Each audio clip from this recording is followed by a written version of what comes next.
You know that feeling when you're walking through a storm and suddenly realize the rain has stopped hitting your face? Not because the storm ended, but because, without noticing, you moved through the worst of it. That moment is subtle.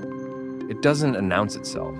There's no dramatic shift, no clear line in the sand, just a quiet realization that something feels different, lighter, steadier, even though the sky around you still looks the same. That's where you are right now.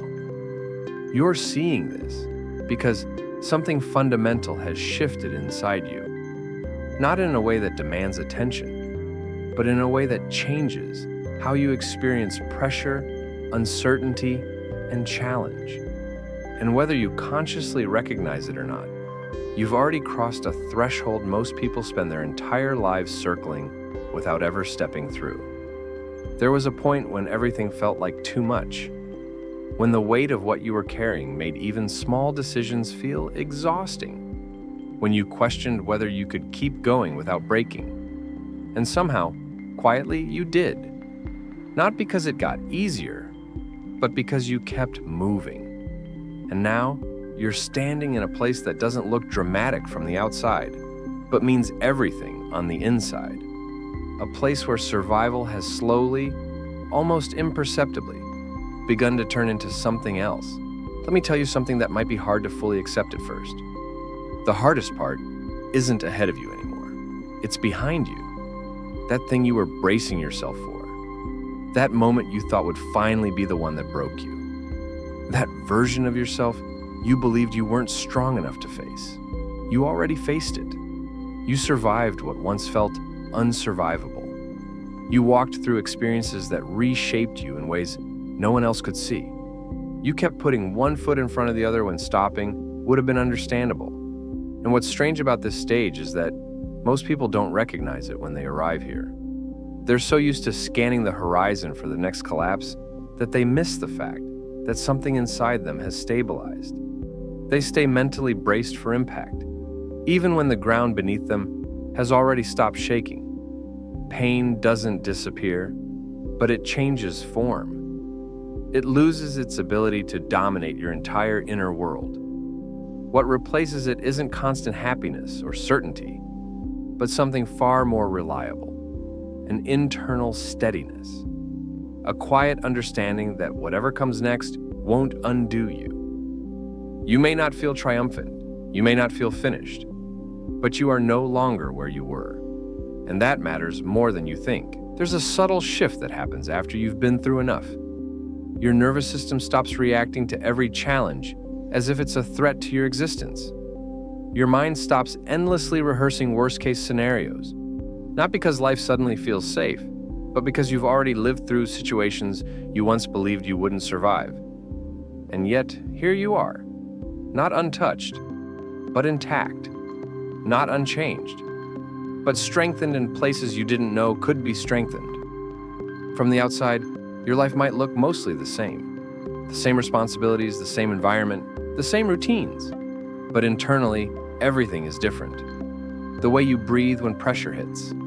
The way your body settles instead of tightening. The way your thoughts no longer spiral uncontrollably the moment something feels uncertain. You can sit in silence now without immediately needing to fix something. You can pause without interpreting it as failure. You can exist without constantly scanning for what's about to go wrong. This didn't happen because you mastered some technique or reached some spiritual milestone. It happened because you stayed, you endured, you learned through direct experience that fear doesn't have the final word, and that discomfort doesn't mean danger. At some point, the real work stopped being about changing your circumstances and became about learning to trust yourself within them. Not trusting that you'd always feel confident or that you'd never struggle again, but trusting that you could meet struggle without abandoning yourself. That trust wasn't given to you. It was earned moment by moment. Every time you chose to keep going, even when doubt was loud. Every time you recovered instead of collapsing. Every time you didn't betray yourself just to feel temporarily safe.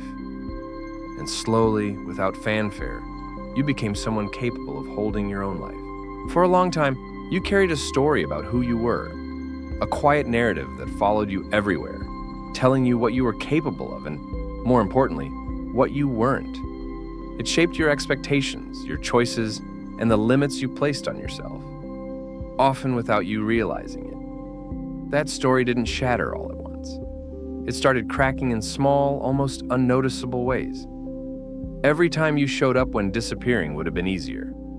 Every time you said no instead of betraying your own boundaries. Every time you chose honesty over comfort, growth over familiarity, authenticity over approval. Those moments didn't feel dramatic at the time. They felt uncomfortable, sometimes even lonely. But they were quietly dismantling the old narrative you had been living inside of. You didn't change because someone convinced you of your worth. You changed because your own actions kept proving the old story wrong. Evidence accumulated. Not in theory, but in lived experience. At some point, pride entered the picture. Not the kind tied to achievement or recognition, but a deeper kind. Pride in your character, in how you handled things when no one was watching, in the way you stayed aligned with yourself, even when it cost you comfort or connection. That pride isn't ego, it's acknowledgement. It's the recognition that you've become someone who can be trusted. Not to be perfect, but to be present, resilient, and honest with themselves. And once that realization settles in, it changes how you move through the world. Decisions become clearer because you're no longer outsourcing your authority. You stop asking what you should do and start listening to what feels true. You respond instead of react. You choose from alignment rather than fear. This isn't a personality shift.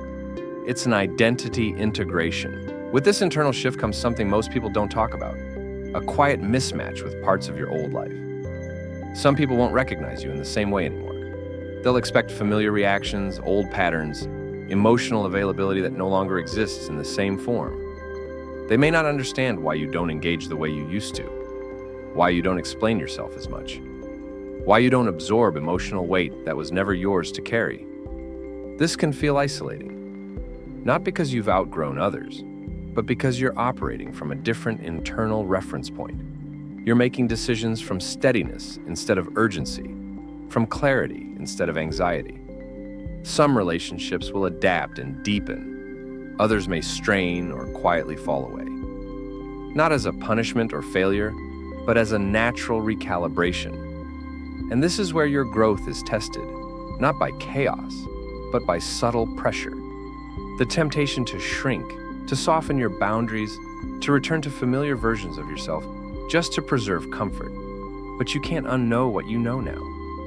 You've felt what it's like to trust yourself. You've experienced the peace that comes from self-alignment.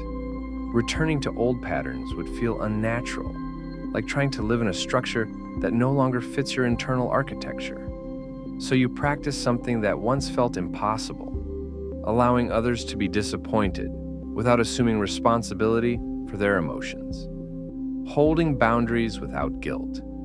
Choosing integrity over approval. This isn't about disconnection, it's about freedom. Freedom from emotional overextension, from self-erasure, from the belief that your worth depends on how much you give away. And from that freedom, something new emerges. Relationships based on life may not look dramatically different yet. Challenges still arise. Uncertainty still exists. The storm hasn't disappeared, but your relationship to it has changed. You wake up with more curiosity than dread. You approach difficulties with openness instead of resistance. The critical voice still appears from time to time, but it's no longer the one steering your life. It's been joined by something steadier, something that feels grounded, calm, and quietly confident, something that feels like home. So if this message reached you today, it's not because you're searching for proof that you've changed. It's because you're ready to trust what you already know. You've crossed a threshold. You've moved from survival into presence, from reaction into response. The version of you that needed certainty before moving forward served its purpose. The version that broke under pressure taught you what mattered, but they are no longer the ones in control. You are. And while life will continue to challenge you, it no longer defines you. You can stand in uncertainty without collapsing. You can face the unknown without needing to dominate it. You understand now that peace isn't something the world gives you, it's something you carry. The hardest part is behind you. What remains is not ease, but possibility. Not perfection, but freedom. And the slow, unfolding discovery of who you become when you're no longer living beneath the weight of fear. That foundation you've built isn't temporary, it's yours. And it's strong enough to hold whatever comes next.